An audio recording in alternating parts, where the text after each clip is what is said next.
All right, we're back here on another special Overreaction Monday. We are fresh from a bye week, and I got my guy here. And of course, it is a victory Monday for us, our beloved Washington football team, with a great win last night. Got my guy Rob from the Football and Chill podcast. What's going on, man? Man, just living that quarantine life, man. Yeah, man, and we're so glad that you're doing good, man. You know everything. So with everything that's going on, that everything is good, and you're almost out that period. So hey, you hitting that home stretch of it. So we definitely glad that you're here and good spirits, and and of course you're gonna even hit us up with these hot, crazy takes. I got a couple for you guys today. I bet. I can only imagine. And plus, we'll have that all queued up. And also, we got another guy who's celebrating a victory Monday, but I don't know. Thursday might be a different story, but we're gonna be a different story for sure. So we're gonna queue up Mo from Up in Flames podcast. What up, Mo? What's up, fellas? What's going on? Hey, all right. How y'all doing today? We good, man. How are you, man? Hey, man, it's Overreaction Monday. I get to overreact on my Cowboys. Woo, we see y'all Thursday on good old Thanksgiving, turkey and a little Washington Cowboy. Ooh, man. It's a great day today. Yeah, man. We're we're all celebrating victory Mondays, but it is a short week for both of us. So 100%. Yeah. 100%. And before we get into our biggest winners and what have you, before we get to the meat and potatoes of the actual pod tonight, it is crazy to think how one of us could be on top of the NFC East on Friday morning, and then the loser is going to be at the bottom. Yep. Like, isn't that crazy? How? Yeah, and what's crazy about that is Rob wrote an article. Literally, so everybody who hasn't heard it, go check it out. But what Rob's article, what he basically talked about is exactly like, I feel like both of our seasons ride on Thursday's game. I'm a believer. If we win, continue to strive to win the NFC East. If we lose, we might as well tank for the rest of the season and shoot for a top 5 draft pick. And obviously, Rob feels like y'all are in the same position. So I think Thursday's game for my Cowboys hold a lot of weight. And I was thinking exactly how Rob feels about Washington. If we win, all right, shoot for the stars, go for the NFC East. I know it's not going to mean much, but ultimately go to win the division. If you lose with 3 wins, you still could ultimately end up with a top 5 pick. So go ahead, ride it out, run out, and just continue to lose and get a top 5 pick and improve our team, especially under our circumstances where we're so bad this year because of injuries and things like that. And it's been an injury-riddled season for everybody. So I feel the same way for my Cowboys that Rob feels about Washington. I'm pretty sure everybody in the NFC East feels that way about this week. Yeah, and that's one thing too. And we go back and forth every week about it because we're like, all right, we lose. Like last week, I was like, well, all right, we done. It's like, all right, so let's focus on getting, let's get in the top 5 pick. And then now, what's going on with this situation. Now it's like, okay, well, we can literally have a piece of the NFC, of the NFC East at this point. And then Pittsburgh is looming next week. Well, not next week, but the following week. So it's just like all of it is just every week is going to be just ever changing, man. It's going to be weird, yo. Yeah, man. Most definitely. Gonna be tough. It's going to be tough because, obviously we got this game. It could go either way. Obviously, we already know where I think it's going to go. It's going to be a repeat of the last game, and you're going to get hurt again. You're going to have to rock Da Vinci again, or whatever his name is. And then, we got a tough stretch coming on. We got Pittsburgh, Seattle, San Francisco. Carolina played lights out yesterday. Yeah. So it's gonna be a tough stretch. Yeah, and they got their first shutout win since like 2015. Like, yo, that's crazy. Like, yeah, man, they manhandled Detroit, and obviously we lost to Detroit. So yeah, man. Yeah, man. Thursday is gonna be an interesting game. That's one thing I like about this time of year. Hey, we're even at our we're 3-7. Both of us are 3-7. We're still playing meaningful football at this point, and that's all you can ask for at this point. Exactly. Even though it's terrible to say at 3-7, we're all tied basically to win our division. But whatever it is, worst division in football this year, that's fine. One of the worst, divisions in history. I'll take it because let's just say hypothetically, let's say y'all went out or we went out. You become a 9-7 division winner. That's nothing to brag about. But getting in the playoffs at 9-7 really isn't the worst of looks. Like, we seen the New York Giants win the Super Bowl going into the playoffs at 9-7. So, the realistic outcome of either one of our teams winning out is probably slim to none. But with the chance of that could happen and either team be 9-7, that could change the whole, talk of the NFC East. And they could say, well, Dallas is still terrible at 9-7. Washington's still terrible at 9-7. But 9-7 and making the playoffs, whether you're the division winner or not, is not a bad season ultimately, especially like I just look at it. We've had so many injuries. The Cowboys have had so many. And so I know everybody, y'all are terrible, but if you look at down the line, how many we start with losing our quarterback, then we lose our whole offensive line outside of Zach Martin. Like you just look down the line, we lose our promising corner. And our secondary was terrible, but we lose our rookie corner. He breaks his foot. Like we just lose so much. Then, Zeke already having a down year. He pulls his hamstring. He has to battle with that. And, the doubt of Zeke and how good he really is. He has to deal with that. So we have so much that we've had to deal with, a new coach, new system, and everything like that. So, just to be able that the rest of our division is just as bad. We got a fighting chance. And there could be somebody who does go 8-8, 9-7, turn it all the way around. And ultimately, it does become a semi-successful season. So, and even if one of those teams ended up getting a playoff win, like even if it's just a playoff win, you can assess how we looked on Sunday. So I'm going to wait to get into that, but you can assess how we looked on Sunday, and I might overreact with it. But if we play like that, there could be some – I'm not going to say we could do some damage and go Super Bowl, but it could be very promising at least for the rest of the regular season for us. Big time. And, yeah, man, and the way I think so And if Joe Burrow would have done what he was supposed to do against Philly, we're looking at all teams being 3-7 right now. We're literally one tie away from all teams being 3-7 right now, which is crazy to think about. And that's funny because I always said that tie was going to help Philly, and I think that's another thing where you look at they've had such a comfortable lead in this division, and now it's and I tell you, if you want for that bias, like that's what's saving them essentially, that 3-6-1. But in the way things are constituted now, whoever wins division. Tampa's coming to town. Tom Brady and crew coming to town. Whoever they come to either Philly, Washington, New Jersey, Dallas or New York, or Dallas. Right. So yeah, man. So that's definitely gonna be definitely exciting. So we got definitely they're all gonna play out. But for this week in week 11, who is your biggest winner? Are we going team players? You can do either or. Normally we do teams, but if you got a player or whatever, it's whatever. So I'm gonna go with you first, Mo. Who is your biggest winners? We can just do winners. So the Colts. I'm actually gonna go to Indianapolis Colts. Were the biggest winners this week. I can't say we were the biggest winners and be excited about being 3-7 and beating Minnesota, but we did look promising. But I'm gonna go the Colts. Ultimately the Colts beating the Packers. They're now 8-3. If I'm not mistaken, the Colts are now 8-3, and also put the Packers at 8-3. 7-3. Or 7-3. Yeah, they 7-3. So being on the verge of being at 7-3 in the AFC, the Packers look legit, and so not the Packers, the Colts look legit. So I think the Colts were the biggest winners. There was a spurt in the game where Phillip Rivers got hurt. They all scored and gave Aaron Rodgers the ball back to ultimately have an opportunity. And I know Valdez-Scantling had that fumble. But ultimately, they gave the ball back to Aaron Rodgers. It could have lost that game. They prevailed, go into overtime, and win the game. And their defense was really good. I say that with all the points that the Packers put up. But ultimately, throughout the season, everybody's talking about, we're talking about the Steelers and the Saints and the Bucks. And everybody who just has that star power. And we're not really talking about how good the Colts really are. And they could be really scary come to play.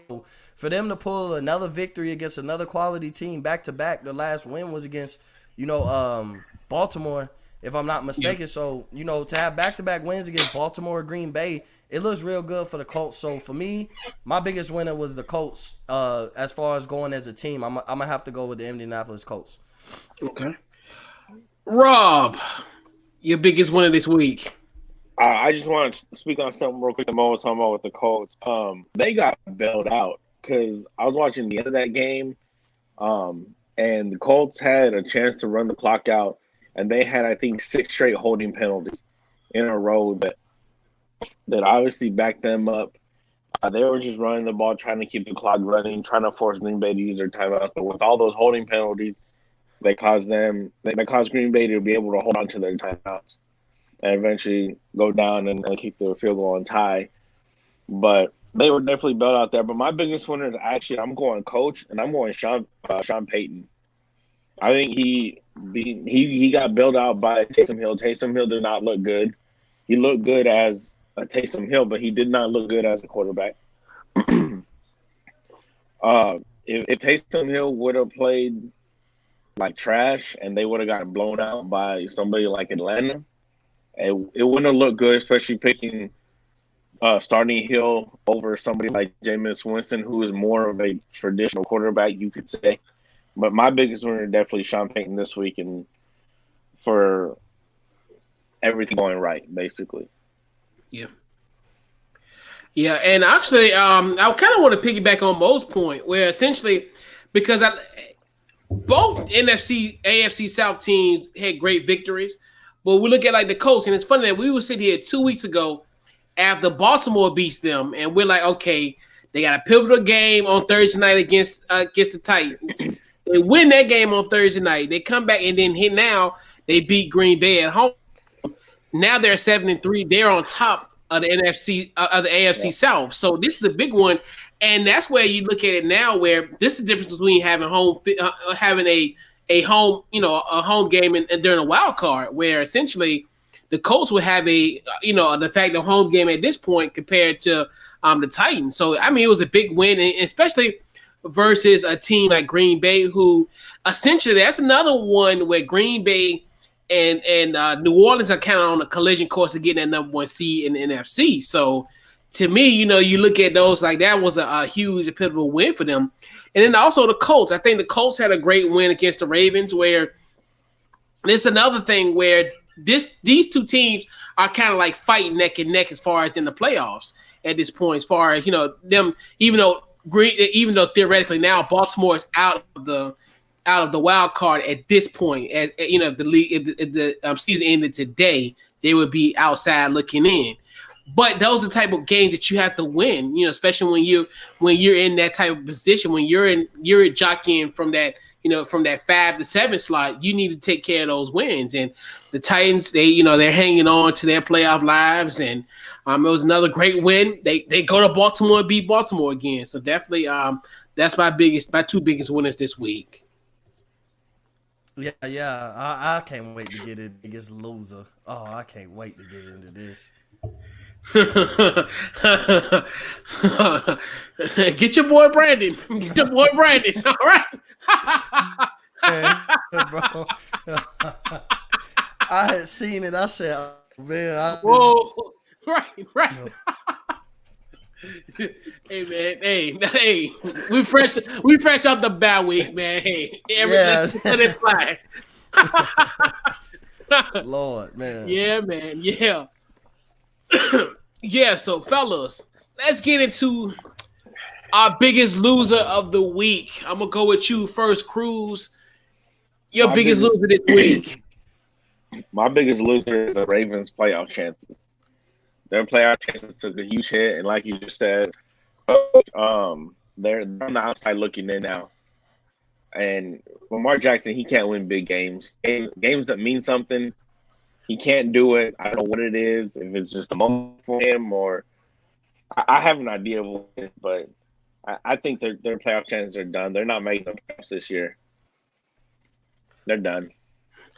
And before Mo speaks, he's to cue my Chappelle Show reference, but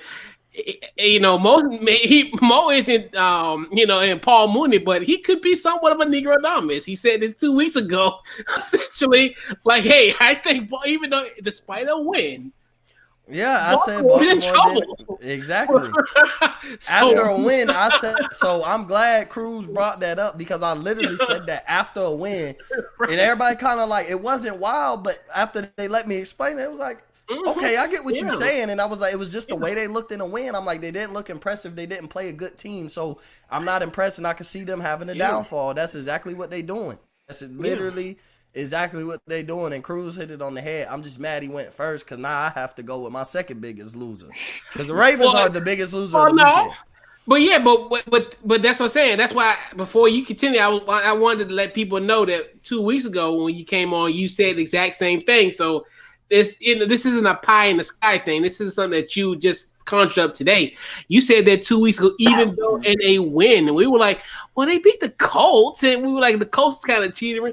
And that's another thing how everything so changed is where it's almost like they were traded places essentially. Right, and exactly. Look, it was just watching them play against the Colts and how many opportunities they had an opportunity to blow the Colts out that week, and that's what made me kind of.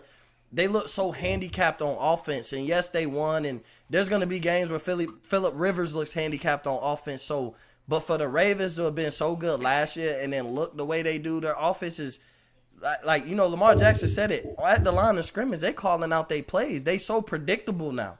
They're not unpredictable. Lamar Jackson's not taking the league by storm.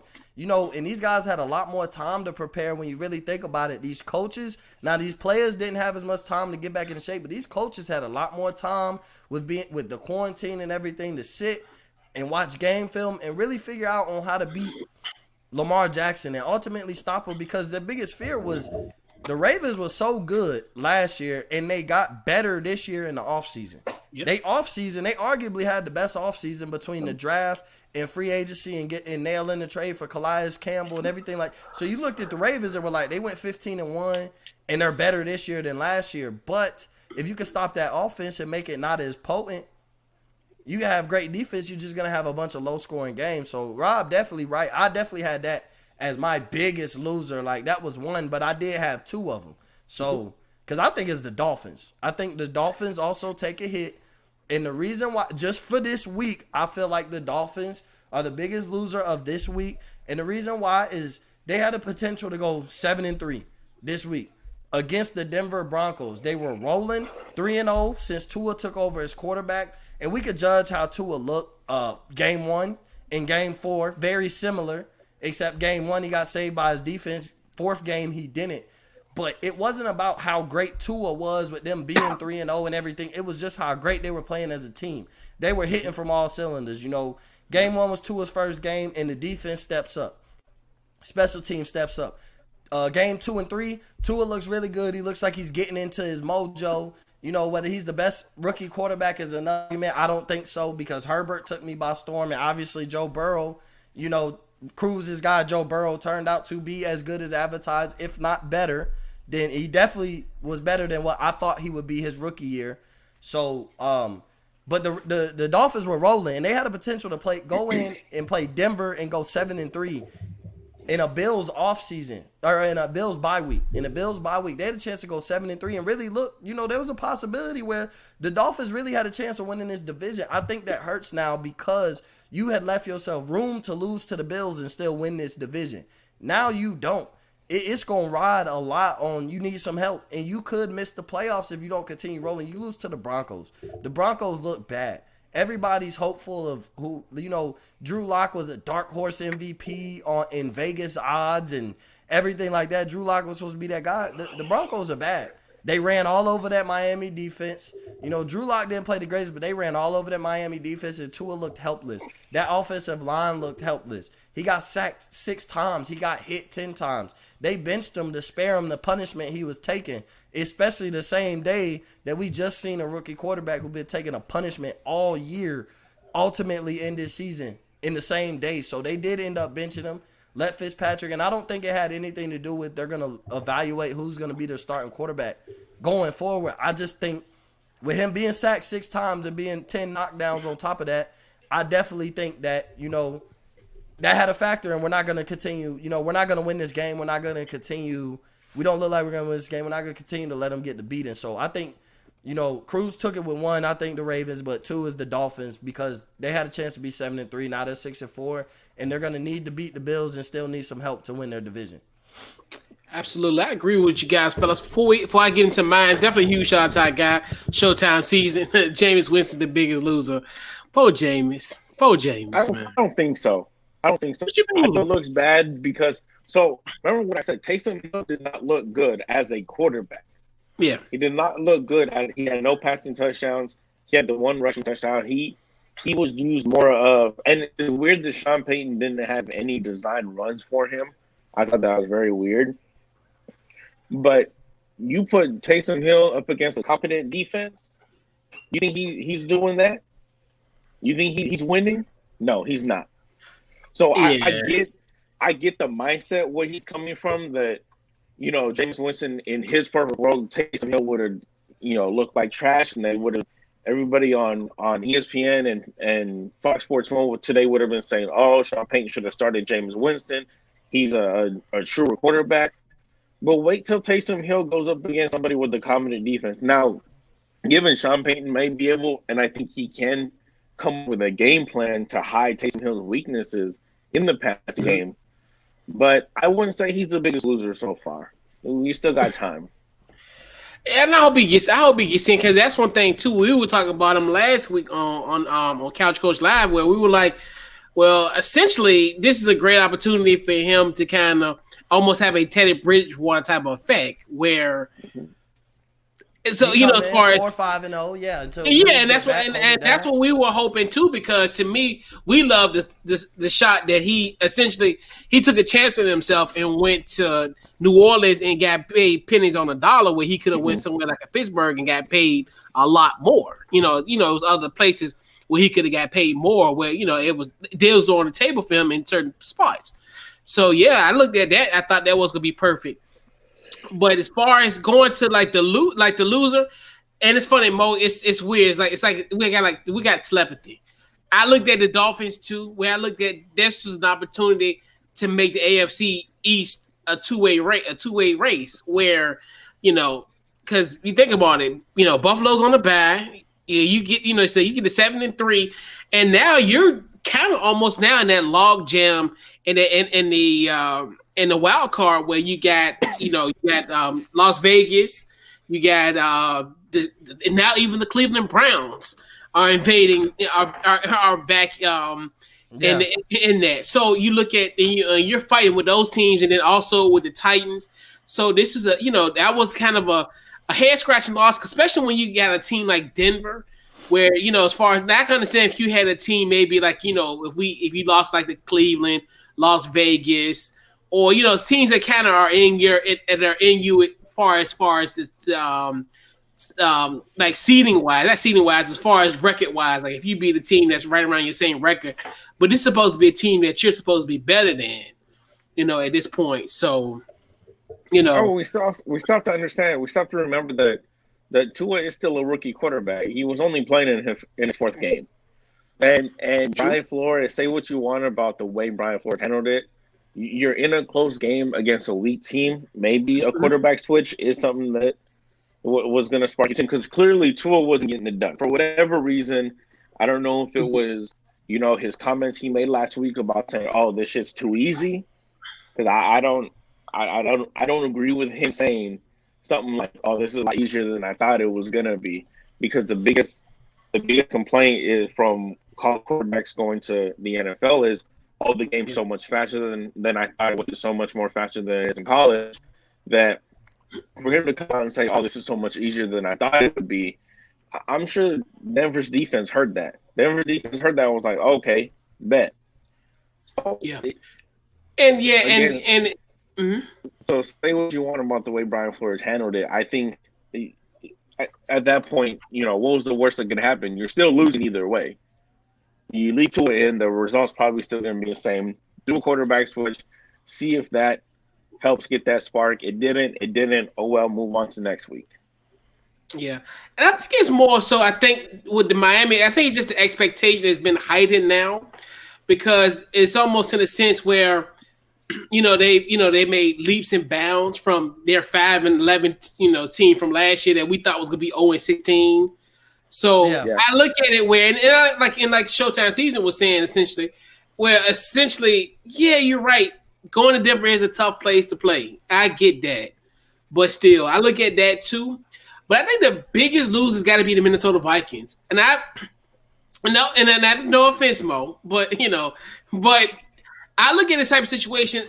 Minnesota had a perfect opportunity to take advantage of the situation because essentially, I looked at Minnesota as one of them type of teams that could turn it around, and I think it's just more so. I just kind of wanted to look smart because I said they were going to be a playoff team, and even at 4-6, they got a slight chance, but it would have been a lot better being at 5-5.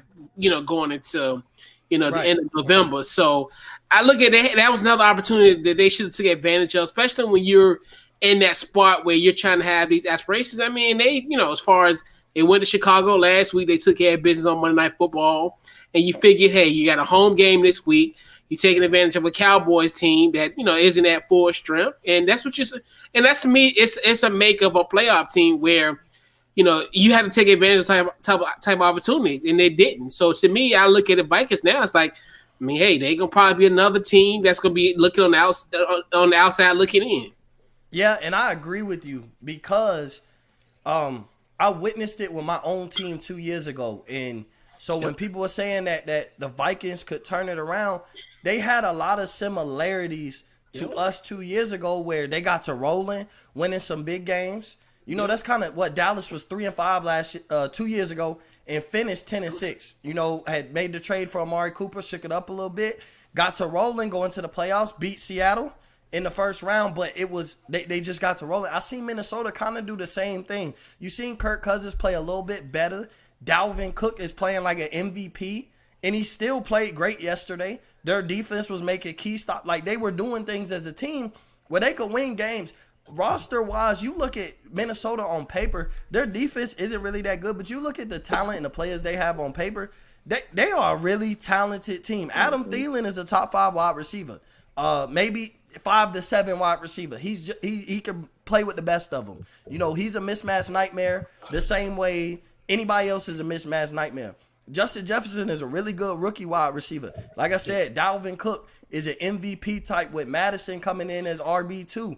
Not a bad move. Kirk Cousins is a competent quarterback that if you set him up with the right game plan, he could get the job done and get you victories. So, they have a good offensive line. They had so many things that they reminded me of Dallas from 2 years ago, and I felt like they could have did the same thing. And I didn't think we were going to beat Minnesota. Like, I woke up Sunday, and I had a feeling like, man, maybe the Cowboys get it done. But really, Minnesota comes in this game, they rolling. Kirk Cousins finally he got his first Monday Night Football victory. He's coming off of things like that. And they got Dalvin Cook. We can't stop the run to save our life. We don't have a good secondary, and they have Adam Thielen and Justin Jefferson. Like, there were so many factors for me where I'm like, we probably aren't going to beat them. We looked down. We looked defeated. Zeke wasn't playing like Zeke. He finally had a 100-yard game. But I do see why you would say that the Vikings were the biggest loser, because with me seeing it 2 years ago with my team, I've seen a lot of similarities where they could do the same thing. And it's not like their division is that tough. If they can end up beating Green Bay, Chicago's not that good. You give Chicago a quarterback, and Chicago's could contend for a championship. But because they don't have a quarterback, they are not that good. Detroit is bad. So Minnesota definitely had a chance to make some noise, and I don't know the rest of their schedule, but they did make it tougher on themselves now being 4-6, where, like you said, being 5-5 and playing, only focus week in, week out could have made a huge difference. Yeah. And boy, do I remember that from 2 years ago. My goodness. It still breaks my heart what happened to Alex. Poor Alex. We don't speak of that. We don't speak of that. We don't speak of that. What was he? 7-3? Well, no, he was 6-3. 6-3. We were 6-3, and I think we were beating Houston at that time. Yeah, right around this time. Who was leading that division at that time? We're on our way to 7-3. And given the rest of the teams that we played, we were on our way to a nice little 10-6, 11-5 season. Yeah, we're on a roll. We weren't. We didn't have very good teams come out. We had Jacksonville and Tennessee. So I don't think the 2018 is done. Yeah, 2018 was a nightmare. I mean, it was great in the beginning, but but yeah, but yeah, man, it's a trip. But so, fellas, I always say this: Jesus Christ, say say Zeus Christ. Oh No man. comment. So, I always look at this as the best part of the show here. So let's go into our biggest overreactions for Week 11 of the NFL season. I, I'm gonna go with you, Mo, first, so we get you going, and then let's have little sad ass faces when Rob talk. So the biggest overreaction. That's man, that's pretty tough. Dang, that's tough to pick the biggest overreaction because like saying Dallas will win the NFC East isn't really an overreaction when we all have a chance. But I'm gonna go my biggest overreaction. Dallas is gonna win Thursday and win the NFC East. Like ultimately, and Thursday is gonna be the boost to them to go on to win the NFC East. If that's considered an overreaction, but I feel like it wouldn't be an overreaction if it's vice versa with Washington. So it's tough. But I'm gonna go Dallas is gonna win the NFC East. And that's not as far as I'm gonna go. I'm not going any farther. That's perfect. That's perfect, Mo, because you're in fourth place in the division, even though it's a 3-way tie, but you're in fourth place. Yes, that's a great overreaction. Yeah, right. Sell it. It wouldn't be an overreaction. I think it would be an overreaction to say that if we won Thursday, we'd go on to win because we have the tough schedule coming up. I know Philly's right in the middle of theirs, but Dallas already played.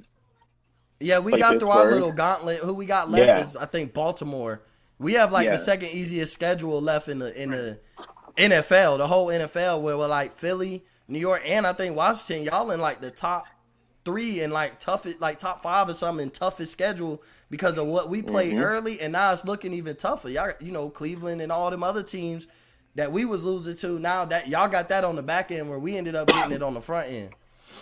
Yeah, we got obviously you guys Thursday, then we go to Pittsburgh, then we got San Francisco, who is still a tough play. They still got talent all over the field, and Seattle, then Carolina, then Philly to close out our schedule.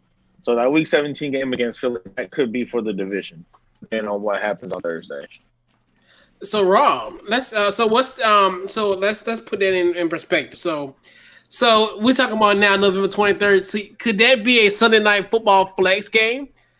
Could Chris Collinsworth and the boys come to Philadelphia and it's be a flexed out game? That's It could be, but I think there's gonna be a lot more important week 17 games that day. So I don't think we're going to be flexing to that spot because it's going to be that. Let's say in our perfect world, that game is for the division. That is going to be basically the 2020 election in a football game. Then if you're screwed either candidate that gets picked, but somebody has to win. Because at that point, you're talking about the game against Philly, right? Yeah. Yeah, you could be going for 6-10 to win the division. And I just think there's going to be other more important division games that day, that week that'll get flexed into that spot. Yeah, because I think the only ones that I can see potentially being flexed, I think Cleveland and Pittsburgh won't, because I think the division going to be wide. It's going to be gone. Maybe Miami and Buffalo potentially. But I don't know, Rob. When that smoke gets fire, Cardinals Rams playing Week 17, that could be for a playoff spot. That could be for the division, or it could be for a playoff spot. Because Seattle plays at the same time, but that Cardinals Rams, they all three could have the same record come Week 17, and let's say since the Cardinals and Rams do play each other that week, that could ultimately be that Sunday night game that be You know, especially it's the Rams, Aaron Donald, Jalen Ramsey, Kyler Murray. You have a selling point for that to be a primetime game on top of that. Where anybody in the NFC, like the Eagles versus Washington, do anybody want to see Carson Wentz on Sunday night? Like, is that the game you want to be forced to have to watch? Do you really want to watch, unless you're a fan of either team, do you really want to watch the Cowboys and Giants on Sunday night? Like, especially not this year. You know what? That could be enough. That could be a flex out one too. I'm telling you, if other ones play out where there isn't any quote unquote immediate playoff implications, like if everybody has clinched and there's no like a difference between the one, I would not be surprised if y'all play the Giants or we play Philly. That could be. I'm telling you, that could literally be a Sunday night flex. I'm not gonna be I'm not like Charles Barkley. I'm not gonna guarantee it, but. If I had to put a percentage, I would probably put about a 40% chance on it. It very well could, especially if that Cardinals-Rams game is not going to mean right. But I think that game is going to mean either the division or at least a playoff spot. Where I know either one of those games could mean the division with Cowboys, Giants, and Washington, Philly playing each other that week. Mm-hmm. But if you're going to put something prime time, even if it's for a playoff spot with the Cardinals and Rams, that will be a much sought after and watched game with a lot of star power than either of those two. I mean, Carson Wentz is terrible. Yeah. He's one of the worst quarterbacks in the league this year. I'm sorry. Yeah. I hate to say it because he's talented, but he's horrible. Like, I don't get it. And there's no excuse. I don't care about, you don't have the greatest receivers. Creating separation has nothing to do with just turning the ball over, fumbling and throwing interception after interception. And especially when this has been a guy who you get on these networks and they've defended Carson Wentz for the past few years, and he was an MVP candidate at one point until he got hurt. But to play this bad, like Philly is this bad, and it has everything to do with Carson Wentz because they're the one team in the NFC East that had them in New York.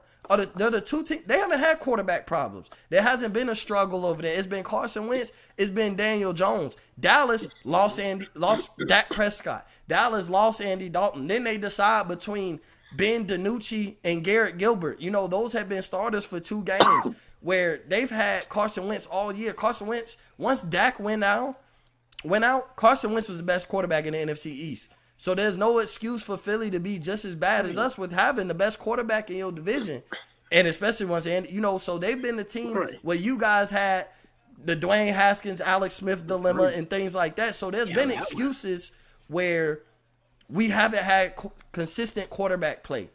And Dallas hasn't, Washington hasn't, where Philly has and the Giants have. But the Giants also lost their best playmaker on offense. So I do feel that, and they are in a rebuilding stage, but there's no excuse for Philly. I understand the weapon, but you came into the season knowing them was about to be your weapons. You still have Miles Sanders. You still got 2 competent, very good tight ends. You have Fulgham, who's emerged as he's a decent wide receiver. He ain't got to be the best in the league, but him and Greg Ward Jr., they're decent wide receivers. They're good enough to get the job done. We're having Goddard and Ertz and Miles Sanders in the backfield with Boston Scott. And a good offensive line. They got a good enough offense with the most talented quarterback in the division. There's no excuse why they're 3-6-1 fighting for. They should be first place easily. It should be hands down. Philly should be the best team in the division. It should be no question about it.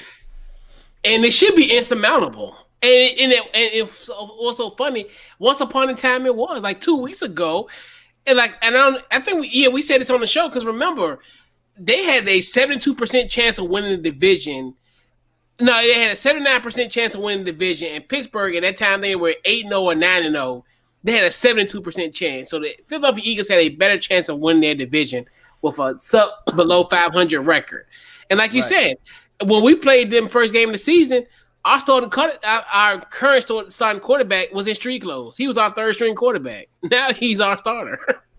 Exactly, so, and that's the whole thing is even when, you evaluate, and I understand, and yes, I am defending the Cowboys, but do I think we would have been this bad this year without injuries? Bro, I mean, we lost Dak. That's like the start of it, is you lose Dak. Then you put a backup quarterback in a position with no offensive line. You lose Tyron Smith, and then you lose Lyle Collins. Like, you lose your whole offensive line. Then what makes it worse is we already have problems on defense and guys missing games here and there, and we start slowly getting our secondary back, which is it was going to be mediocre this year at full strength anyway, and then they come into the season hurt. We start slowly getting them back. Mike McCarthy with a new method, having a new coach. So you're battling all that and still having a chance to win the division. Even if we don't win the division or whatever, I almost wanted to take this year and throw it in the trash. But after beating Minnesota and knowing that we really do have a chance, got Washington coming up, we do have a chance of winning the division. And you can take that with momentum in the next year and hopefully come back as a full strength, healthy team next year. And I think we would be saying something different about Dallas. Even if we lost our O-lineman, if we never lost Dak, like, you lose your starting quarterback, especially somebody like Dak who meant so much to the organization. He was the leader of the team. You lost your number one leader. You lost the guy that got your guys ready to play. Like, sometimes the linebacker plays that spot. The Ravens from back in the day, Ed Reed and Ray Lewis were those guys where if you lose them, you lose a lot of your leadership in the locker room and getting your guys to play. Where we lost Dak. So the Cowboys were injured, riddled, and just a lot of bad luck because we had some chances to win some other games. We had a chance to beat the Seahawks, lose. We had a chance to beat Cleveland and let, on an end around missed tackle, let Odell Beckham score and put it out of reach. Like, we also fell into some bad luck into some games that we had opportunities of winning. Seattle actually prevailed over us even with Metcalf dropping the touchdown, and it almost came back to bite him in the butt. So we've between injuries and bad luck, Dallas is that bad. And we were supposed to be the cream of the crop. Y'all are in a rebuilding season anyway. You know what I mean? So, like, to be able to have a chance of winning the division and rebuilding season, regardless of what people are going to say about it, it puts you in a pretty good predicament. I understand you might be a 6-10 division winner, but so be it. We're in the worst division in football history. Let's take it and take whatever success you can come from and run with it. So, right. All you got to do is get into the dance. All right. That's all you got to get to the dance because guess what? Tom Brady, the dancing partner, hey, y'all, we got to do good pressure to him, and who knows what can happen. Yeah, y'all have a good chance. That's the difference is y'all front seven is crazy.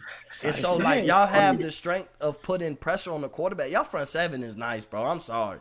Like, that front seven is – on paper, it is. What did we do to Detroit? Nothing. Chase Young, the closest Chase Young got to Matthew Stafford was on that roughing the passer play, which is BS. Yes and no. Yes, it was because it was a little, but there was a tap. 2 seconds between him throwing it and a lot of it was frustration. He did a lot of it had to do with. Suffered through a lot of quick passes that game, a lot of quick slants, a lot of to the flat. But our front seven should be playing a lot better. Only got 2 sacks on Joe Burrow. I think we only had 1 sack on Joe Burrow and got 2 against Finley. So our front seven is not playing what they should be playing right now. Yeah. And I feel that. I feel that, but hey, we're there. So let's get some overreactions from everyone chiming in. So I guess you shout out. Wow, this is interesting. Shout out to our guy Shane. NFC East makes. I guess the NFC East champion makes to the NFC Championship. That would be the wildest overreaction. That is Cruise Island to the T, bro. That if the NFC East champion made it to the NFC Championship. Oh man! Especially if it's my team, that's the NFC East champion. Right. I would love it, and that would turn a bad season into success for any one of those 4 teams. That's the ultimate success. But like, you win a Super Bowl, but being a team, make it to the NFC Championship, you go into the next year building off of that. So if one of these bad teams could make it to the NFC Championship, that would be leading high hopes going into next year. Yeah, because you think about it in theory, and kind of throw it out. So say if you're the highest seed, you wouldn't be the highest seed remaining after the first week, but yeah, you could potentially have you have a road game the following week. But hey, who knows? That's the thing about that. Would be wild if all if the 2-3-1 seeds all got upset in the divisional round and then you have a home game in the championship game, NFC Championship game. Yeah.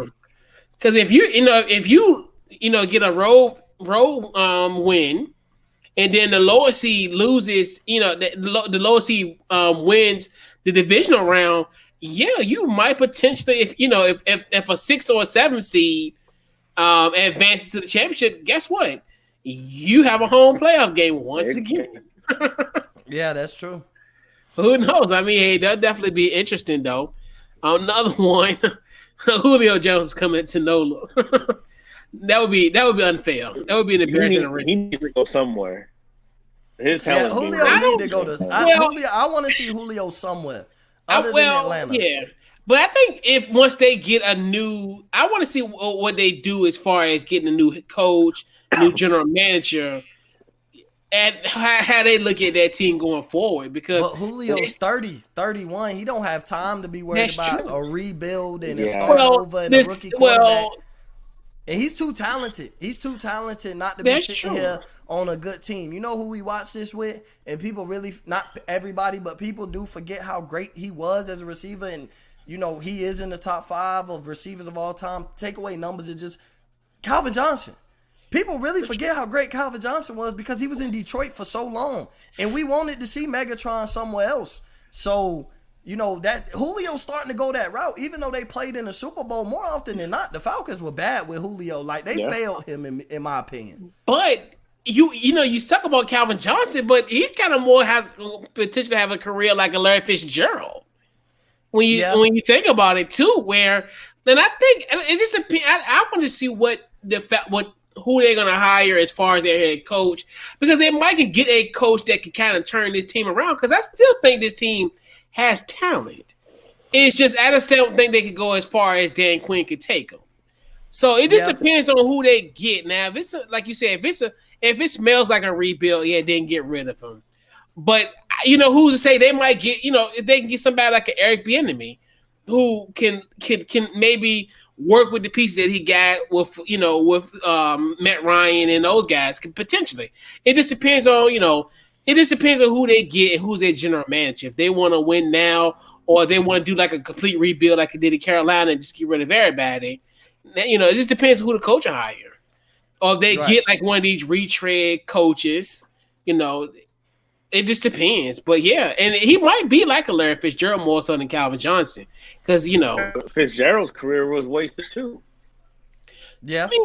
I mean, most of the time, Arizona wasn't a good team. Yeah, I mean, made a Super Bowl appearance, played in the Super Bowl, lost. So, I mean, realistically, it is closer to Larry Fitzgerald. And, you know, that's another guy that when it's all said and done, a lot of people going to really forget, 10 years from now, they're going to forget how great Larry Fitzgerald really was. I mean, and I think that, it's going to, I think it's going to be, like you said, a history. But then you just look at the type of quarterback he's played for, as far as, we talked about, Kurt Warner, who else was his quarterback? Josh Rosen. I mean, all these different types of quarterbacks he's had, and now with Kyler Murray, other types of quarterbacks they've had. So, that's one thing too, where you look at it. But I look at it where from that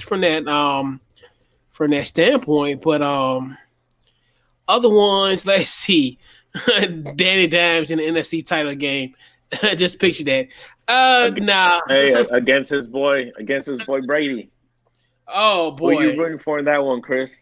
Oh no, they're gonna be playing in the first round. They probably playing in the first round in the wild card, and they almost beat them. And that's the funny thing about it. And Carson Palmer as well was with Arizona. Nobody want to see Danny Dimes in no. I don't see him in no NFC championship. See any of the NFC's quarterbacks in the championship game. Honestly, I don't want to see Wentz. Anybody, I think people would want to see Alex Smith in the NFC championship game. The one year he had a chance, he got by Kaepernick. Yeah, that's true. Yeah, I mean, he's a bridge the gap quarterback. I've always said that, especially coming off that, life-threatening injury that he had with all the complications. So to be able to come back and just be able to take snaps would just be a story in itself. To be able to just, stories like that do give people hope, and it do hold a lot of weight. And so to be able to come the week leading up to the NFC Championship game, being able to talk about Alex Smith and his recovery, I mean, I know they would talk about that a lot, but it would be one of those like, yeah, man, I would love to see, just those Cinderella stories. So Alex Smith coming back, taking snaps is a blessing. And then for him to get to the NFC Championship would be like the ultimate Cinderella story. Yeah. Yeah. To a Tebow. Come on now. He ain't that bad. He gonna get it together. He gonna two will get it together. And like I said, once he gets offensive line there, then I think he gonna end up getting. I honestly think they're gonna get a top 10 pick with that Houston pick. They'll get that Jamar Chase out of LSU, get a number 1 receiver. They could be all right. I think Yeah. They definitely I've gonna said be the same thing. good. Like if they go for receiver in that first round, wherever they draft, if they could get the best receiver, whether it's Chase, Olave, Bateman from Minnesota, if they could go that route, I think that's like the one missing piece on Minnesota is outside of Devontae Parker. What's his name? Preston Williams was supposed to be that guy, but he's been hurt. What 2 years? Like he's been hurt 2 years in a row. So is Chris Olave a first round pick? yes. You think Chris Olave is a first round pick right now? Yes.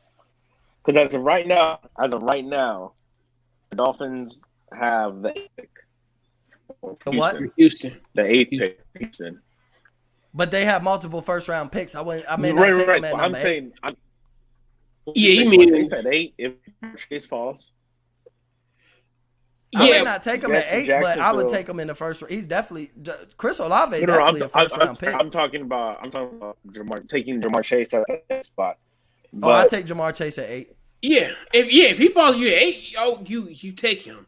If he Right. falls He's gonna at be 8, the best receiver in this draft. yeah. If he falls at 8, trust me, I try to trade to get him. I'd move up a spot if I have a possibility and I got a scare. With being Miami, you have right. You've improved your O line. You have a running back. You got a good defense. Like you have your quarterback for the future, and you're looking at small little pieces here and there. And receiver is probably the biggest need.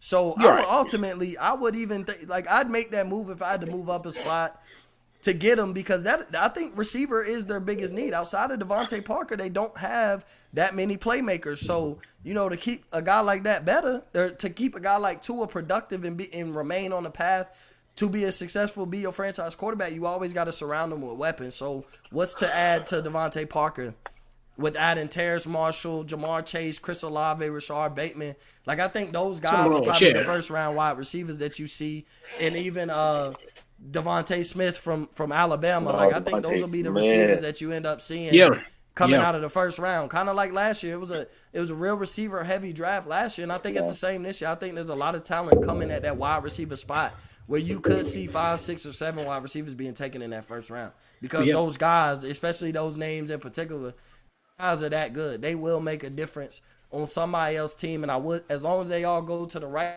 spot, they'll make a difference day one. Big time. And I think Jalen Waddle should come out this year. Yeah, I would. Yeah, but he is coming. He's coming off that broken ankle. So because he's coming off. He is healthy. He is coming out. But if I'm taking a receiver from Bama right now, I'm taking Devontae Smith. So yeah, absolutely. Jalen Waddle, he could slip in that first round. Yeah. He could, early second round kind of guy. He definitely a day 1 or day 2. He's not making it past the third round type of receiver. I do like Marshall a lot though too. Yeah, big time. So Chris Olave right now. Big time. Now. So I have a couple overreactions this week. I think obviously, number one, I still think the Chiefs gonna repeat. I think what they did last night was impressive to me. Like, coming back and kind of, those left hooks he was getting from not Oakland, but Las Vegas. So I think they're gonna repeat. I think that I can see them going up to Pittsburgh in the January and beating them potentially. The Jets will be 0-16. This was their last opportunity to win a game this season with a freshly cut Justin Herbert fade. Yeah. And they lost. God, they lost. So to me, I look at and I feel so bad for poor Frank Gore. Frank Gore's, and I hope that he does get at least a win. And I think he deemed this as his final season. So, and that's the thing where they're gonna lose, man. They're 0-16, man. I feel so bad for Frank Gore in his potential final year. He ain't gonna win a game. That's possible. I can see that happening. When Shane says Pittsburgh going 16-0 losing their first playoff game, I don't think either of those things are gonna happen. I don't think the Jets are gonna go 0-16. I think they're gonna shock us more. You understand how hard it is to go in 16? I mean, yeah, but then I look at the Do you simple fact. understand how bad the Jets are? But do They you are understand? that bad. But do They you are understand? that bad. But do you understand that they lost? Like being the Chargers is easy. Like you know what I'm saying? Like I always like to me, if I look at it from the standpoint of going out for the rest of the year, this probably would have been their best opportunity to get a win because the Chargers hand you victories. Like to me, they like, hey, okay, well, we're leading. Hey, we don't want to win this game. Here's the ball. You know, like they've dropped so many games this year by and for them to even win by 6 points is like, damn, like y'all won a game. Despite even though Justin Herbert is doing his thing and everything, but this team, this is their best opportunity to win a game. I mean, like you said, and it could be just a situation where you're right. They might have the opportunity. Like they did a great job on Monday Night Football, and then all of a sudden they just, lost opportunity, and they were coming off a bye. They coming off a bye this week, so who's to say? Yeah. But yeah, I can see Pittsburgh. I can see them losing. I don't see the division. I can see them losing to Kansas City in the championship game. I can see them losing them. I could see them losing in the divisional game though because they're getting a first round bye. If they go 16-0, they're getting a first round bye. Yeah. But I mean, you potentially talking about them having to play the Colts. Depending on who comes out of those, like it could be the Colts, the Browns. Which even if they beat the Browns twice, it's tough to see a team for the third time coming out your division. So you could possibly in the second round, you could be seeing like the Colts or the Browns. The Titans, maybe the Ravens. Like we don't know what. There's a potential where they could lose that first game. They coming off a bye, where the other team will be coming off a momentum of winning their first playoff, the week 1 of the playoffs. So I mean, there's some matchups where they could come out there and being 16-0 is never a good thing. Like it's never, people don't shoot. Sometimes those teams will drop that last game to go 15-1.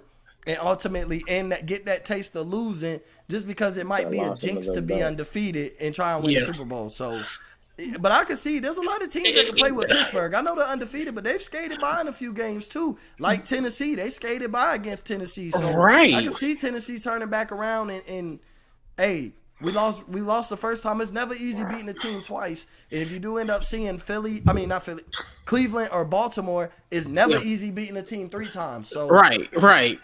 But like you said, and what's crazy, I think they want to go for the record because you got to sit down and you think about it, especially because the Chiefs may not lose a game this year, for the rest of the year potentially. So if it's a situation where you got to go for the record. You got to go for the record because the potential of losing that tiebreaker. If I had to play, if I'm like I want to be at home, I want the playoffs to come through me. Versus going to Kansas City, and and then think about it, because you sit down and think about it, you want to get that back because that's you get an extra week off. So you look at it from the standpoint of okay, well I'm gonna host a game like you said, but then like you're saying, because what would be really funny if happens because essentially you think about if you look at the lower seed, they would probably play the lower seed, which could potentially be Cleveland. It could be Tennessee. Those teams, they might be one of the teams that can win in wild card week that can up in, as far as, when we look at like Indianapolis, who are the division leader, Buffalo, those type of situations where they would, they would probably beat those teams if like Cleveland or Baltimore and them, will play them. So that's going to be another interesting, like you're saying, they have a AFC North foe. That could be interesting, like you said, because it's hard to beat a team 3 times. Like, even though, we make jokes about Cleveland, talk about they're the cousin removed from marriage, but still, I don't think I want to play them a 3rd time, Exactly. You don't ever want to play a team 3 times. It doesn't always usually, work out in your favor, especially when we're talking football, because obviously for Pittsburgh to be 16-0 means they beat the Ravens and the Browns twice. So, you don't want to play either of those teams a 3rd time just because, like, it doesn't matter that you beat them twice. They're the better team. It's just, stakes change. The stakes get higher. As Pittsburgh continues to win, the stakes are going to get higher. Big time. And that's the thing where you look at it where, this is definitely a different year where you're like, hey, this isn't like, I think it was like Indianapolis who was trying to kind of get some rust out of the situation. But now, especially now with only one team getting the bye, you want to take full advantage of it. And normally we know from a statistical standpoint, usually the team, especially as of late, the teams that have had byes usually go on to the Super Bowl. So yes, trust me, you're playing for the record. You have to at this point. And with that is concerned. So fellas, we got one more. So we gotta give out game balls this week for our. I didn't do my biggest loser yet. I didn't get my. Oh, you do your biggest loser? Your overreaction? Oh no! All right, what's your overreaction then? Yeah. I got two of them for you because you got me thinking. Look, my first one, Jets finished the season on a 2-win streak. What? They finished the season 2-14. They got the Browns and the Patriots the last 2 games. The Browns are the Browns. You can never trust the Browns. The Browns are going to do Browns things, and they're going to lose to the Jets in Week 16. And Cruz going to say Cruz things, and here it goes. Yep. He ain't said nothing crazy all season. You say the Jets going to end on a 2-game win streak. And they're going to beat the Patriots in Week 16 because Belichick, I don't know, that team is garbage. Patriots barely beat them a couple weeks ago. Beat them 30-27. That's not normal. So the Jets will end the season on a 2-game win streak. And my next one, my actual overreaction, and I had to come up. I honestly had to think of this one because I know that I got a reputation to uphold. So this is after thinking about it, and I feel comfortable saying this. I don't want to just to say it. I'll say stuff that holds some weight to it. It might be one day. Lamar Jackson is done. Lamar Jackson is done. Teams figured him out. And you know who he looks a lot like right now? You know who career is going a lot like right now? His backup. Backup who already been there, done that, isn't helping him to get over that. He's not a pocket passer. We've seen that. Teams are stopping his run. And now what is he able to do? Nothing. Lamar Jackson is done. Okay. Oh, Jesus. Wow. Well, okay, so all right, let's just recap. So last year's MVP is just done. Done as in what? Done as in what? In 3 to 5 years, he's gonna be a backup. Whoa. Wow. Oh. Look, I've been pretty harsh. I've been harsh on Lamar too. Running quarterbacks don't adjust well in the NFL once defenses figure them out. He hasn't even been hurt yet. Like he hasn't even been hurt yet. Like to say Lamar Jackson. So by the time he's 26 years old, he will be a backup in the NFL. By the time he's 26 and 28, it's going to happen in the next 3 to 5 years. He's going to be a backup. Oh man, that is. Bro, I know there's been a lot of Lamar criticism, and even I said the defenses have figured him out, but I can't count him out and saying there's no chance of him improving with being already winning an MVP and being 23 years old. How did he win that MVP? Did he win the MVP by going for 1,000 yards? No, he won the MVP by rushing. He won that MVP by being a running back at the quarterback position. Huh? Lamar Jackson? Wasn't a quarterback last year? What? We gotta save that. No. Yeah, we're gonna clip this. I'm gonna clip this audio. What? Yeah, this is getting saved for real. Going into this season, the people were talking about him leading the league in rushing, not leading the league in passing, not having the highest QBR. Him leading the league in rushing. You should never talk about leading the league in rushing when you're a quarterback. Your job is to throw the ball.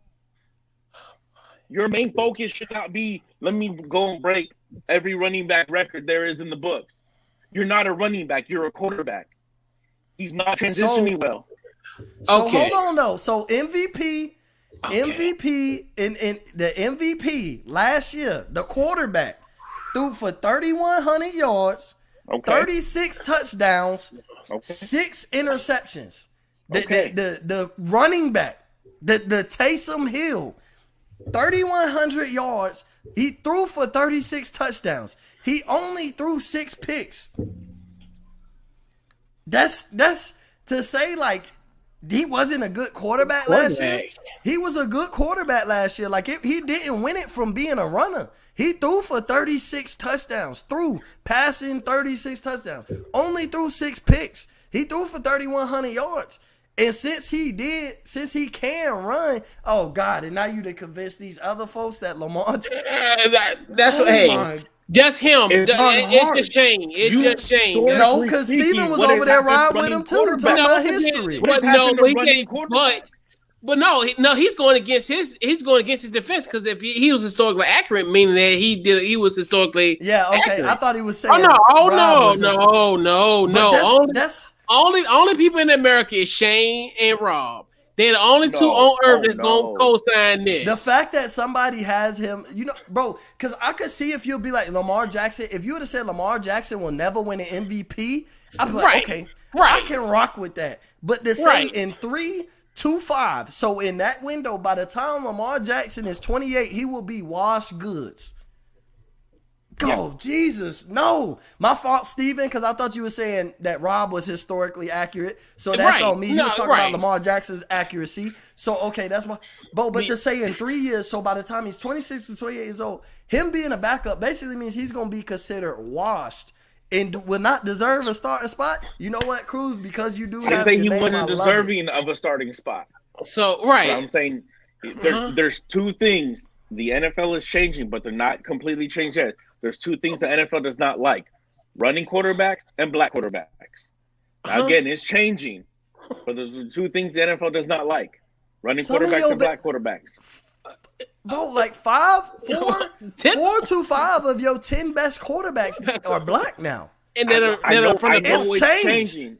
It's not. No, it's not. It is not changed. No, it is changing. You don't get a quarterback now that's a statue that's in the pocket. Bro, the white quarterbacks that you about to bring up is what? Brady? He's old. Why is Kaepernick not in the league? Because Kaepernick ain't Mahomes.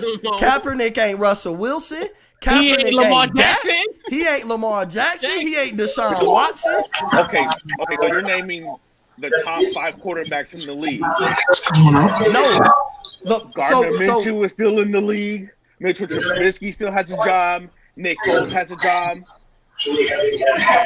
Why are they being brought up? They are trash. But Kaepernick is not. But Kaepernick not in the league. He's been out the league for 5 years, bro. Like we got to give up the Kaepernick, bro. He's been out the league for like 5 years, bro. I understand that. But there's still a stigma. They're not completely changed. Gardner Minshew. It's changed. At this point, the next wave of top quarterbacks in the league is changed. They can run. A year and a half ago, the question between Daniel Jones and Dwayne Haskins was, can Dwayne Haskins pick up an NFL book? Dwayne Haskins also can't move. He can't move. Bro, we're in an era of running quarterbacks. Russell Wilson, Lamar Jackson, Patrick Mahomes can move out the pocket. Deshaun Watson, Dak Prescott, like all these guys can run. They can make plays. Daniel Jones can run. He's a lot faster than everybody thought. But he's faster than Lamar. But they're all passers, though. They can all be pocket passers. Lamar Jackson is not. Lamar Jackson can be. Get him a competent wide receiver outside of Hollywood Brown to throw him the ball. Hollywood Brown's not even that good. Exactly. He has no receivers. If you really think about it, they running 3 tight end sets because them they best receivers. You get him, you go in the draft and you go get him a Jamar Chase. You go get him a Chris Olave, or you let him have a Julio or a Michael Thomas, DeAndre Hopkins. Give him Will Fuller. Okay. He will be able to sit back there, bro. His best receiver right now is Willie Snead. You think in 3 to 5 years from now, that's going to be his best receiver? So quarterbacks good because of the quarterbacks or the receivers making them? What? It's a little bit of both. Okay. They go hand in hand. Like, I don't think, like, everybody can't be Tom Brady, where Tom Brady's going to be good no matter what. Like, he made receivers, but they go hand in hand, bro. Like, I can't raise my expectations to say Lamar Jackson gonna throw for 4,500 yards with no receivers. Like, he's throwing the dink and dunks to tight ends. He's running an RPO system that fit him, and it got him the MVP. But I mean, when he won MVP, bro, Hollywood Brown looked like he was gonna be that guy as a rookie. Right Now he took a step back. He's trash. Like, he's your second or third best receiver on a good team, maybe. Now he's supposed to be that. That is, oh man. Wow. Just to say that he's gonna be a backup. Like, basically, you said Lamar Jackson 3 to 5 years is gonna be washed goods. Now, I heard that, and I was like, "Hold up! I'm doing my notes for the show." We were waiting for it though. It's Cruz. Like, that's what he do. And I had to come up with he's something. stand by it though. But he's stand by it. He for real. We're gonna recap. I hope I'm wrong. I hope I'm wrong. I do hope I'm wrong. Trust me. And we're talking about if Lamar Jackson fan. I do hope I'm wrong. But just historically, the way running quarterbacks go, I don't know if. And, okay, we just want to make sure. So essentially, if he is still healthy 3 years from now, no injuries like RG3 injury, no like Alex Smith injury, nothing. If he remains healthy, injury free, he will be a backup quarterback at 23 years old. At 26. At 26. At 26. So a 23-year-old quarterback at this point that has digressed in 1 year. Only 1 year he's digressed. Digressed in one. Yeah, he's like it's not just gonna be because of 1 year. He might get a starting job somewhere. A team is coming off a 2-14 season. They sign him, but yeah, I don't think he's gonna last in the league. Bro, you have a higher chance. I'd rather you said in 3 to 5 years he'll win a Super Bowl. He'll win a Super Bowl before we see the bench. He'll have a Super Bowl by the time he's 28 than before he gets benched. He definitely has a higher. I'm not saying, but my chance of if I was to bet and we'll go to the long 5 years. So if by the time he was 28, if I had to bet whether he'd be benched or have a Super Bowl, Lamar Jackson will have a Super Bowl. Yes, right. By the time he's 28, then a chance of being benched though, like you the bench. Wait, Kaepernick passed away from winning the Super Bowl. Did we think he was going to be benched in the next 18 months?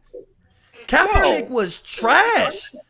He ended up showing us he was dog after there wasn't a little bit of a step back or he's missing something. He ended up, the whole thing is, bro, I'm all for Kaepernick being in the league because there was a point in time, and especially he should have never been bamboozled out for the stand he took. But that's another conversation. But we're not going to act like that man didn't get benched for Garrett Gilbert. The man got benched for Blaine Gabbert. Blaine Gabbert.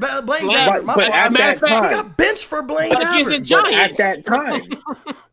On Sunday Night Football. So he got benched for Blaine Gabbert before he got blackballed out the league. And now we still want him to come back. He's been out for what, like 4 years? Ain't nobody after 4-year break gonna do anything in the league. Yeah, but they also tear apart that team a lot. That 49ers team, they fire Harbaugh, and then everyone else was pretty. Chip Kelly Kelly came in, and he gets fault, but there's a lot of more reasons why. He didn't have success. Of course, at points in time when you look at something just at that specific moment, I mean, Mahomes could lose it and he could be trash next year on the next 5 years. I don't think it's going to happen, but it's a possibility. What I'm saying is when you're looking it's no possibility for Mahomes to be there's no possibility of that happening. They're just saying like anything is possible, not everything is probable. It's not probable. It's not going to happen. Injury is the only thing that would riddle anything of Mahomes from being considered any type of trash before the age of 35. I agree. What I'm saying is when you're looking at something just in that specific moment, when Washington went 10-6 in 2012, we thought RG3 was going to lead us to 37 straight Super Bowls, and then it all came crashing down. Injuries. He got hurt. He got hurt. That man was hurt. We talk about healthy quarterbacks. RG3 was a good quarterback that year, bro. He got hurt, and now an injury could change Lamar Jackson's whole game. An injury, right. But he got hurt like that. I think I'm a firm believer that if RG3 would have never got hurt, he'd still be the Washington quarterback right now. That man had arm talent. It wasn't like, yes, he was murdering with his legs, but even when he was at Baylor, that man could throw the ball.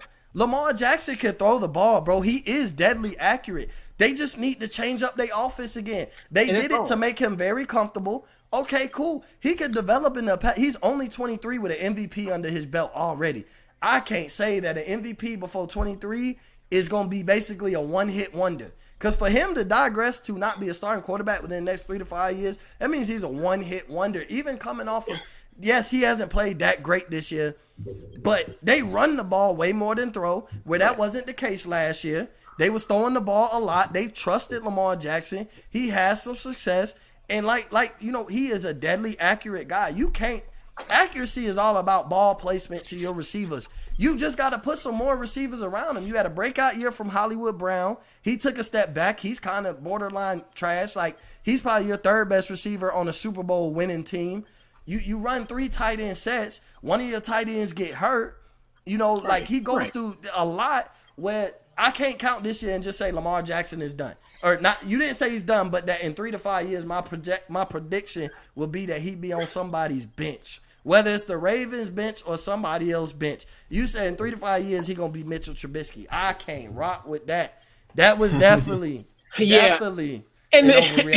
And the thing is, they're going to clean this up. And we kind of figured he was going to somewhat have somewhat of a down year. It may not be as bad as we projected it is now, but they're going to fix this. Like, there is no way. Like, some offensive coordinator, I bet an offensive coordinator we salivated an opportunity to fix Lamar Jackson in his offense.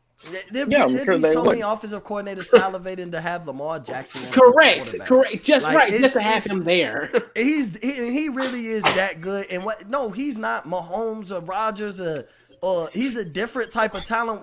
He's not Mahomes with the arm talent or nothing like that. But he's far from even seeing a future in the next. I don't see him on somebody's bench in the next 10 years, barring any major injury. And that's one thing I want to ask you too, Cruz, because I think a lot of people do get lost too, where the overachievement of Patrick Mahomes and these two guys are linked together in a bizarre way. Mm-hmm. But a lot of people look at, if you compare those two, is it more so you look at because of the success of a Patrick Mahomes compared to what Lamar's doing? Because to me, I see a lot of people always comparing those two unfairly.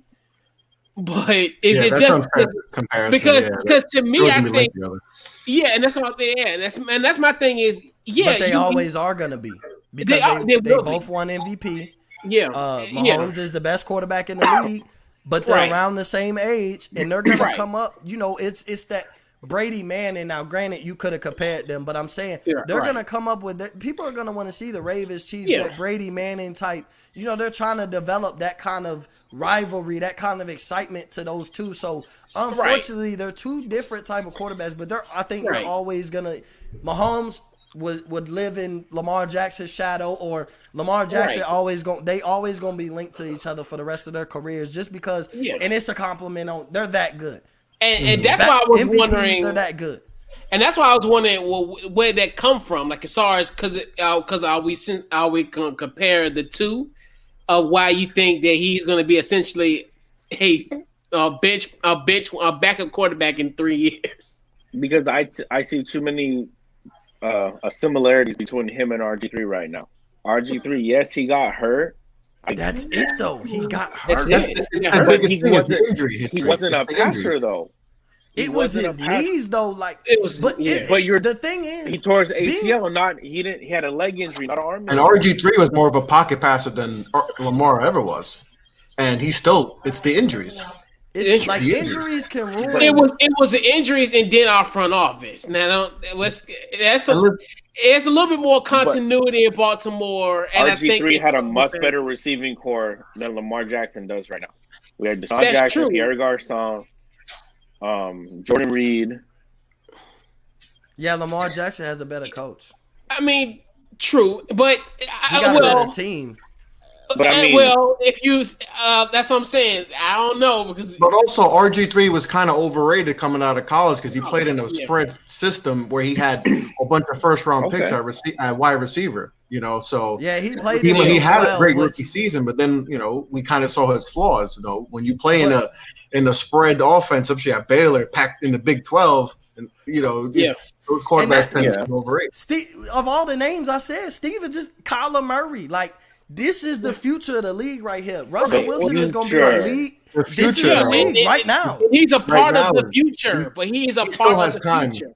But they are the future. Like Deshaun Watson, Lamar Jackson, Patrick Mahomes, they are the right now. They are all better passers than Lamar Jackson is. But are they though? Like he's just coming off a year of it. He's literally coming off a year of being historically Kyle Murray still misses a lot of throws though. Like he's literally coming off a year of being historically accurate. What? Because we don't see Lamar Jackson sling it 60 yards down the field because he doesn't have a DeAndre Hopkins to do that with. That's the whole thing. All these guys have better receivers. If you put Lamar Jackson in Dallas.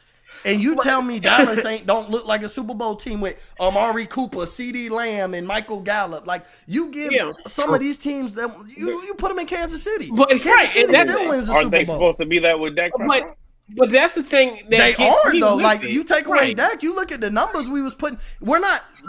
Dak is not where the Cowboys with a bad defense, but to say that our offense wasn't bad and Dak wasn't that dude, look at his numbers. They are the offense was that powerful, that explosive. And that's if Dak was playing, it wouldn't even be a conversation about who'd be winning the NFC East this year. So but you put Lamar Jackson, you give him the weapons that you gave that Mahomes has, that Kyler Murray has. That even Deshaun Watson got a better weapon with Will Fuller, Brandon Cooks, and Randall Cobb. But the thing is, Baltimore has no number one. They don't even have Hollywood Brown would even be a top 3 receiver on a lot. Or like he hasn't played good at all this year. Too many drops. Can't run routes. Right. He's literally brought in Dez Bryant, old Dez Bryant, and he's come out and he scored the other night. I mean, he scored yesterday, and he come up. He was on the scout team. And that's what I'm saying. They knew they were hurting that bad at wide receiver. And the only reason they didn't bring AB was just because they would have Antonio Brown right now, but they didn't know his mental state. Now you give Lamar Jackson Antonio Brown this year because clearly he's Antonio Brown again. I mean, he ain't having no problem with the Bucs. But you would have added Antonio Brown to that roster, you would have seen a turnaround in Lamar Jackson's season this year. It'd have been a 360 of like, he can't throw, You would have gave him Antonio Brown, that would have changed. He don't have a guy that can open up the field. He's throwing slant routes and 5-yard in and out routes to Willie Snead. Yeah, and Hayden Hurst, the tight end, big time. And then they got Mark Andrews, but Peter Hurst didn't really do much for them. He's still a viable. I wouldn't say that hurts him. Yeah, but he did in the sense of them running 3 tight end sets. Options. Yeah, he's a viable option. He did in the sense of they had Mark Andrews. He was still. He ain't Evan Ingram. He better than Evan Ingram. No. I'm joking. I'm messing with Chris. I'm about to say no. I'm joking. I'm messing. Evan Ingram is in his own category of bad. But yeah, man, Cruz, man, wow. That's the only reason why I came on, because I heard that while I'm doing my y'all notes want hot takes or not? Y'all want hot takes or not? You stand by him though. Like the whole thing is that's been your reputation because you say it. There are things that I think have the potential to happen. I'm not saying it's 100% that he's going to be a bench player. He's going to be out of the league. I'm saying there's a possibility. There is a chance that it could happen. They got to get him a legit wide receiver, though. They really do. And I hope they do. I said, I will continue to say I hope I'm wrong because I'm a huge Lamar Jackson fan. I think he's a good quarterback. Just the projection of his career right now and him not really being able to do anything with the defenses figuring him out. I watched it closely in 2012, 2013, and 2014. That was near to my heart. Your franchise is also incompetent too, so that didn't help RG3 too. True. So, I mean, the Ravens know what they're doing. He got stability, and they're going to draft well, so it's going to be okay. And plus, he's only 23. Like he would literally, if he was in college for 4 years, this would be his first year essentially. I mean, second year. It'd be his second year in the league. Yeah. So he's going to be all right. I think, and also what's going to help is Dobbins. I know he's out this week with COVID and all that, but once he gets acclimated and he takes over, I think that offense will be better because Ingram is getting older. Gus Edwards is just pretty much a power back. They need more elusiveness at the running back position. So once Jake Dobbins gets going and he starts because they started using him a lot more this week. Once he gets going and he established himself as that RB1, I think that'll help too because they don't really have an explosive. Justice Hill hasn't really shown that he's that dude. They want him to be that guy. They really need more explosion from the running backs. Instead of just pound. They don't have that guy that can take it to the house. And that's why Tennessee keeps getting the best of them because Derrick Henry can do both. He's a freak. Yeah. He's rare. Like that's So they got to figure things out, but they got it. Like I said, Hollywood Brown had no catches yesterday. He dropped a few. He's struggling with route running. And then, like I said, Willie Snead is just like he fits this. That's the only team he would be playing for is the Baltimore Ravens because the way they're the system. And, they're relying on Des Bryant.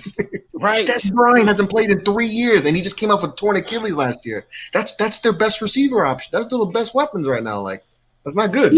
He was playing scout 2 weeks ago. He was playing scout team 2 weeks ago. He was supposed to be. He was Chase Claypool in practice. Yeah. Like Mark Andrews is their best receiver, the best receiver, and that's a tight end. And they're literally triple teaming him because they know that's his best option. So they got to open up the offense, just not pound. It's not working. And it will. And he got it's a slice of adversity. He gonna be all right. You know what I'm saying? So. We got to clip this because you know how we clipped the last time with DK being a Hall of Famer. This is another clip. Yes, this is another viral cruise moment. So this is I love it though. I really do. Takes. Like y'all want hot takes. I will give you guys. This was hot. This was spice. This was like you're gonna but you're gonna continue to do it on purpose, on accident. It doesn't matter. Like you're just gonna give it regardless. No matter how long we do this, one of them's gonna hit. I will hit on one of them, but you saying this is a weekly I'm thing. The odds. I'm playing like the it odds. hasn't, one of them but it hasn't hit. been the same. With you have been gone. We missed you on the overreaction, but it hasn't been the same because this isn't like you're taking like 4 or 5 and hope you hit on 2. You do this on a weekly basis. And you want to hit you want to bet 1,000 one of these days. You basically bet on 1,000 takes. I'm gonna hit one. Like I'm gonna hit one eventually. Now, your past 2 ain't the ones you gonna hit. DK ain't gonna be the greatest wide receiver of all time. He's not even gonna be close. And Lamar is not gonna be a bench player. DK probably won't even be considered a top 10 wide receiver of all time when his career is over with. I very seriously doubt it. I would. One thing I know for certain: Lamar Jackson will not be, if he's healthy, he is not gonna be a backup quarterback at 26 years old. 3 to 5 years. The only way No. I said it from the start. No. He said 3 to 5. He said 3 to 5. Even at 28, I don't see him. I don't care. 10 years from now, you can say 3 to 10 years. I don't. Like I said, one is gonna hit. One gonna hit. Yeah, what? 6.5. You know what? He's talking about the Lamar Jackson that plays cornerback for the Jets. That's who he's talking about. Yeah, that guy. Hey, don't tell him my secrets, bro. Don't tell him my secrets. He's not good. He's out of the league in 3 to 5 years. And don't forget, the Jets gonna be streaking. The Jets are beating the Browns. The Jets are gonna cost themselves Trevor Lawrence. To beat the Browns and the Patriots. They're still going to get – because they're still going to get the first pick. No. I mean, they went 2 games. Well, yeah, I mean, who else? They're not beating the Browns. Because Jacksonville only has one beating the Browns. Right now. Jacksonville's right there, bro. They can't afford to lose. Right there. They can't afford to lose. I don't know. They can't afford to lose. It's the Browns. It doesn't matter. It's the Jets. But the Browns' defense is pretty good. The Browns' defense is demolished. I just don't feel comfortable. It's going to be like 13 to 3. The Browns are the most sub-7 team in the league right now. What? The Browns are the most sub-7 team in the league right now. They're the worst 7-3 team. Not the worst. Not the worst. That's the most sus. They're suspect. They don't really not. No, they don't really have questions about them. You know what they are. They just got a good defense that run the ball very well, and you know what they are.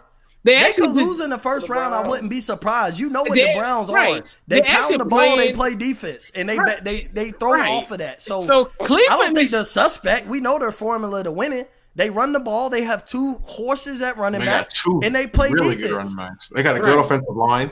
They got a top 5 corner in the league this year. He's playing like a top 5 corner this year.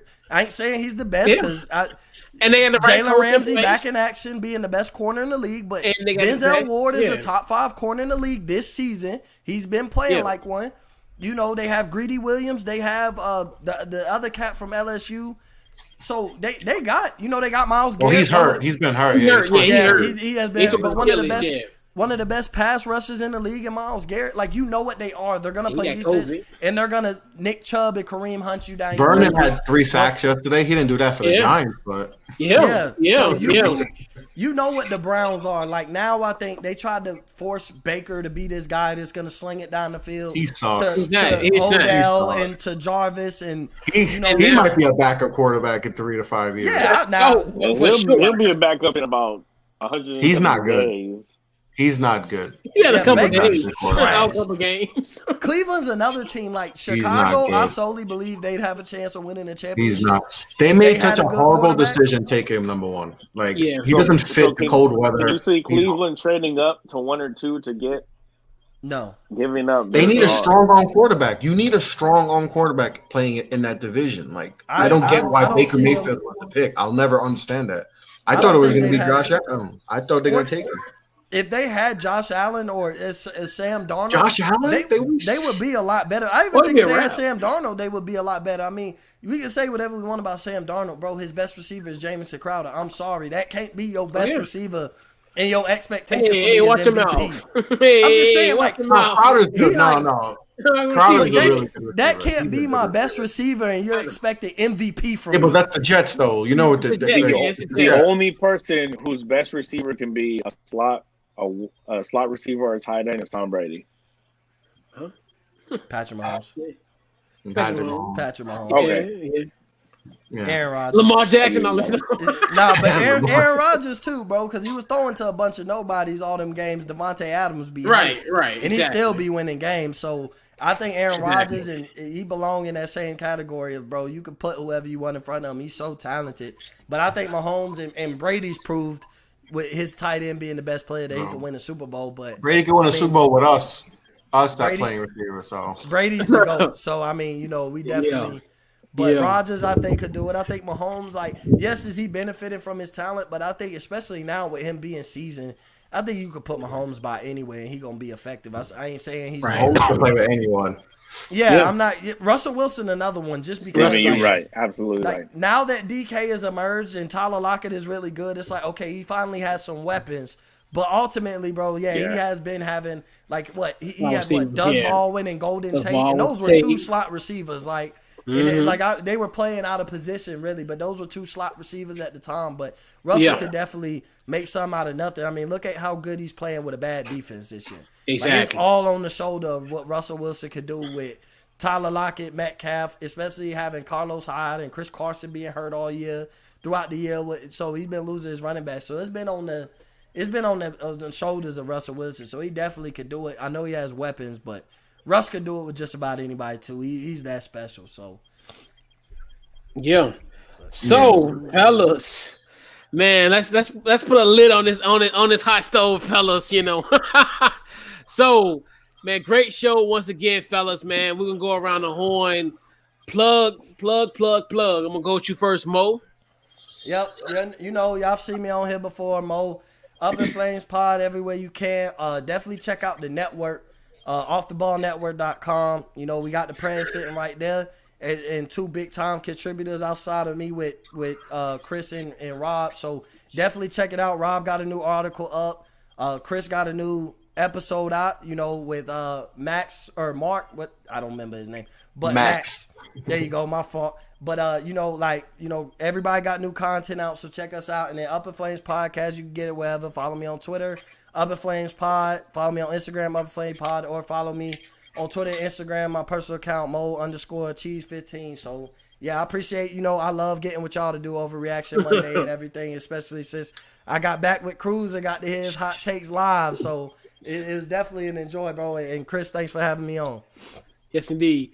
Cruz. Y'all already know where you can find me. My bad. He forgot where Chill Podcast on Facebook and Instagram. I almost said off the ball. Football and Chill Podcast over on Facebook and Instagram. FNC Pod over on Twitter. Like Mo said, I just put out an article yesterday to tank or not to tank. A very unique situation that all three NFC East teams are in right now. With you could get a top 5 pick or a home playoff game. And just where my thoughts are on that. I'm definitely. In about a week, I'll be on my way back home up to Washington. I will have my office back. I'll have my mic. I'll have my whole setup back. So definitely going to be putting out a lot more content pretty soon. And I'm going to be off work for about 45 days. So definitely be on the lookout for a lot of good content coming up in the near future. Oh, man. 45 days, man, for the holidays, man. Winning. He ain't going back to next year. Welcome to the club, big fella. Wow, man. Hey. Hey, trying to be like you and a girl, brother. Do it either. Oh, all right now. Behave yourself. Behave yourself, Hot Stove. Chris. Hot Stove Cruz. Yeah. Hey, where can they find you at, Chris? Yeah, shout out to Cruz for getting me on, because the hot take was, I was doing notes, getting ready for the show at 9, and I was like, whoa. I literally was like this, like I dropped my pen, I was like, what? What did I hear? What I'm here for. But yeah, I got a show at 9 with Chris Bolton. We're gonna talk about the draft and free agency, all the craziness going on with that. Talk some Knicks, talk some Warriors, and you go follow me on Off the Ball Pod, Instagram, Twitter, Facebook, all that good stuff, and make sure you go to the network, check out all the articles. I think we had like 4 or 5 articles dropped today. It was pretty dope. So Austin dropped some, Cruz dropped some, the new guys dropped some. So yeah, good stuff over there. Check it out, and we keep pumping out good stuff. Jeff's rankings are coming out soon, so that's another hot thing. That's another thing that gets people, riled up. So it's gonna be fun to see that. I always look forward to that one. So because people get so mad. And then they don't read. They don't read that week 10 is like from, they're like, oh, why is this like? And it's like, no, that's from last week, guys. You got to read. It even says last week, like November 3rd, and like, people get so riled. I got to but yeah, just check out all the stuff off the Ball Network and OTB_network on Twitter. So check us out there. Yeah, and absolutely. Find me on social media, Couch Coach Live, Facebook, Twitter, Instagram, Couch Coach Live. Also, we're doing a show tomorrow night at 8 o'clock. We'll recap the NBA draft. We'll discuss Thanksgiving, and also Thanksgiving's coming up. Yeah, should the Cowboys and the Lions continue to host playoff games? We'll talk about that as well. And they've got a very great action-packed show tomorrow night. And, man, thank you, fellas, for coming on to Overreaction Monday. And we got one more at the end of the month in November. And then we're going to head into the great month of December and down to the home stretch of the NFL season. But definitely thank you guys. And, thank you guys for coming on for this week's Overreaction Monday. Fresh off the bat. Great energy, fellas. And, man, we'll catch you guys next week. Yes, sir. Yes, sir. Wear your mask. And don't be racist. Yeah, don't be racist.